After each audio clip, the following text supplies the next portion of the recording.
రాజేశ్వరమ్మ కుటుంబ సభ్యులు వచ్చారు. తర్వాత సుల్తానా బేగం తయారుండాలమ్మా.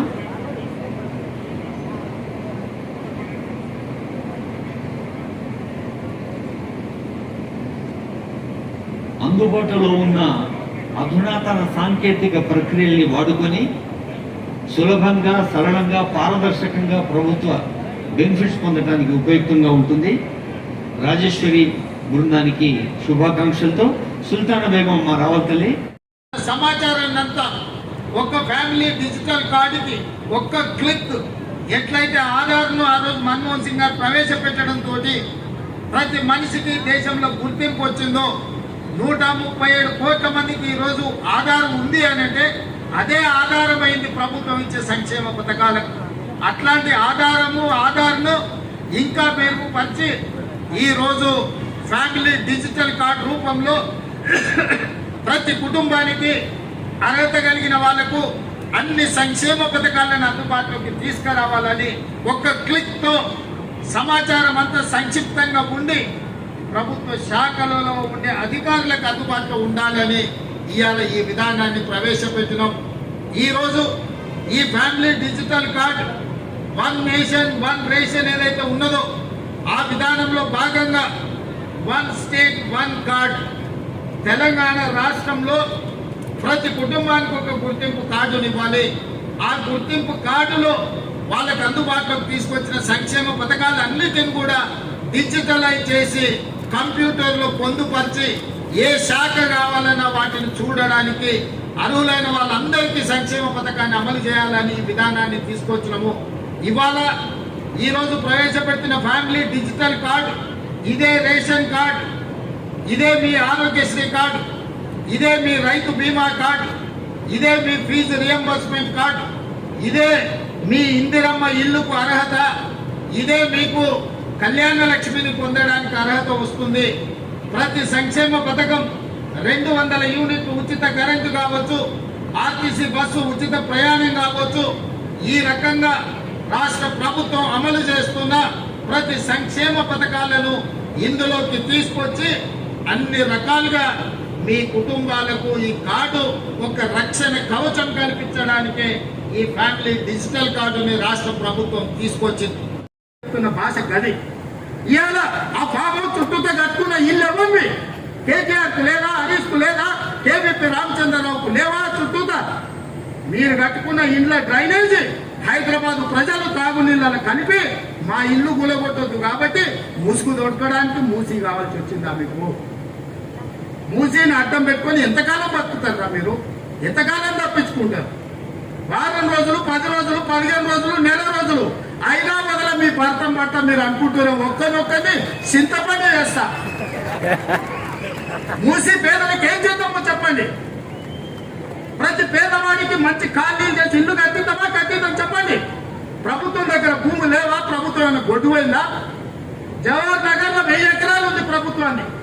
మూసీలు ఉన్న పేదవాళ్ళందరికీ తలా 150 గజాలు చేసి ఇచ్చి ఇందిరమ్మ ఇల్లు కట్టిద్దాం. రాని సన్యాసున్నారు, ముందుకు రాని పేదోళ్ళు కట్టిద్దాం. ఎవరైతే నమ్మి మోసపై కట్టుకున్నారో వాళ్ళ ఇల్లు కట్టడానికి ఎంతైతే నష్టపరిహారం ఇద్దాం, ప్రభుత్వం ఖజానా నుంచి పంచుదాం. రాండి, అందరం కూర్చొని పంచుదాం ఒకటే వేదిక మీద. ఇవాళ ప్రాంతంలో ఎంపీ ఆయన మాట్లాడుతున్నాడు.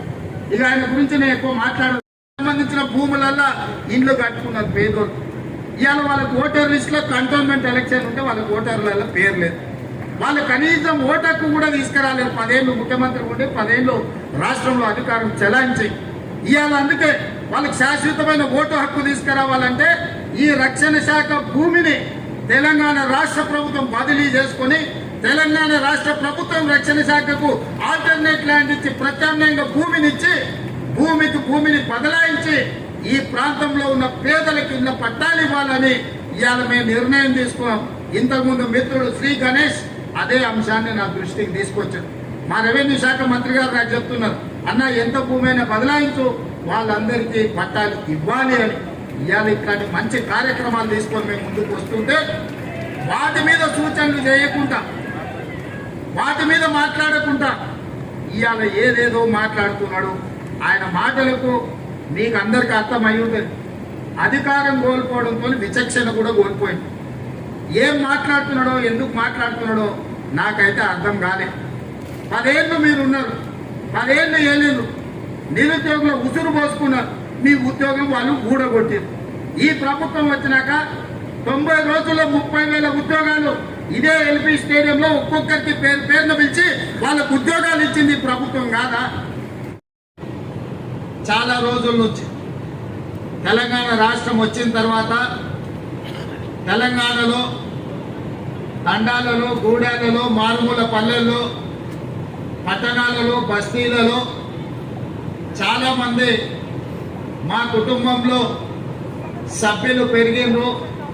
వాళ్ళకి రేషన్ కార్డు కావాలి, రేషన్ కార్డు ఉంటేనే ప్రభుత్వ సంక్షేమ పథకం వస్తుంది అని చెప్పి 10 సంవత్సరాలు చెప్పులు అరిగేలా ప్రభుత్వ కార్యాలయాలు చుట్టూ తిరిగి వేసారి గత ప్రభుత్వం చంద్రశేఖరరావు గారి కుటుంబం ఉంటే మా కుటుంబానికి రేషన్ కార్డు రాదు అన్న ఆలోచనతోటి మీరు వాళ్ళని ఓడించి కాంగ్రెస్ పార్టీని, ఇందిరమ్మ రాజ్యాన్ని అధికారంలోకి తీసుకొచ్చింది.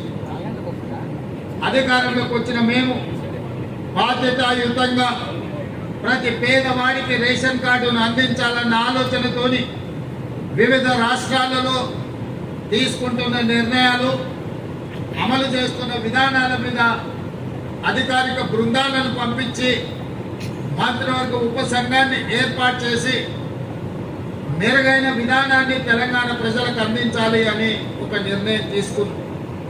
ఈ అన్ని విధానాలను పరిశీలించిన తర్వాత అది రాజస్థాన్ కావచ్చు, హర్యానా కావచ్చు, మహారాష్ట్ర కావచ్చు, కర్ణాటక కావచ్చు, వివిధ రాష్ట్రాలలో జరుగుతున్న అమలవుతున్న విధానాలను తెలంగాణ రాష్ట్రంలో గతంలో అమలు చేసిన విధానాలను అన్నింటిని కూడా అంచనా చేసి సరిపోల్చి చూసి ఒక నూతన విధానాన్ని ఈరోజు పైలట్ ప్రాజెక్ట్ కింద మనం ప్రారంభించినాం.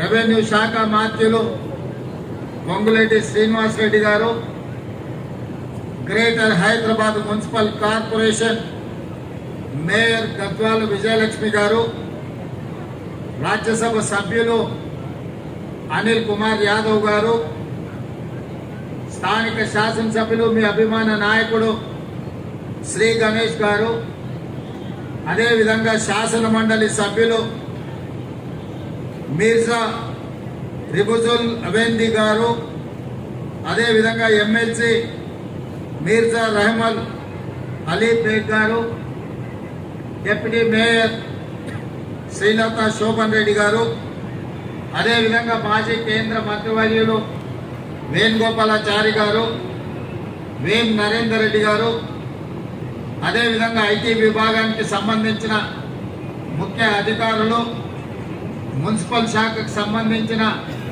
ముఖ్య అధికారులు, ప్రభుత్వం యొక్క అధికారులు, కంటోన్మెంట్ ప్రజలందరూ ఈ ప్రారంభోత్సవ కార్యక్రమంలో పాల్గొని ప్రభుత్వం తీసుకురాబోతున్న ఒక మంచి ఆలోచనను ఫ్యామిలీ డిజిటల్ జరుగుతుంది. ఇప్పుడు ఆ టీం అంతా మరి ఇందాక ఆంధ్ర సీఎం గారు చెప్పినట్టుగా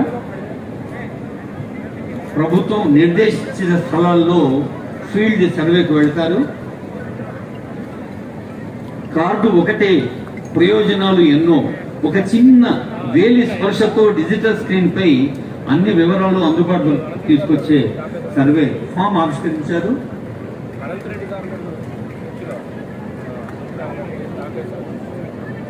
I now request Honorable CM ఈ సర్వే ఫామ్ టీమ్ కి అందజేయవలసిన రిక్వెస్ట్ చేస్తున్నాను. కన్సర్న్ ఆఫీసర్స్ టీం ఉన్నారు.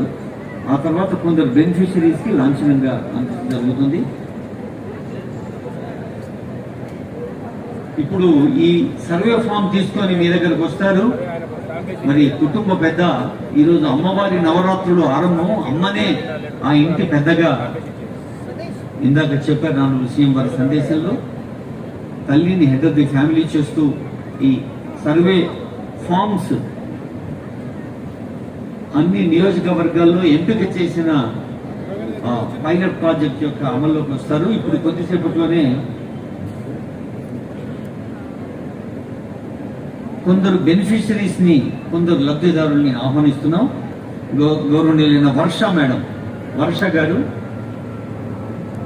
వర్ష గారు హెడ్ ఆఫ్ ఫ్యామిలీ, వర్ష గారు శ్రీ గణేష్ గారి శ్రీమతి, ఆ తర్వాత శారద గారు, రాజేశ్వర్ గారు రెడీగా ఉండాలమ్మా, సుల్తానా బేగం గారు, బొబ్బిలి అన్నపూర్ణ గారు, జమున గారు రెడీ ఉండండి అమ్మా, ఒకరి తర్వాత ఒకరండి. ఆపండి సార్.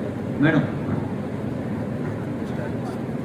మిసెస్ వర్ష శ్రీ గణేష్ వారికి ఆ వివరాలు అందజేయడం జరుగుతోంది.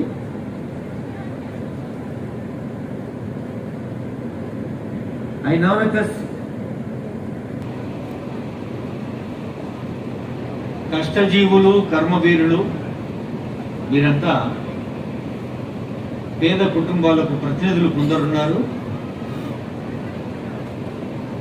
శారద గారు తర్వాత రాజేశ్వరి గారు తర్వాత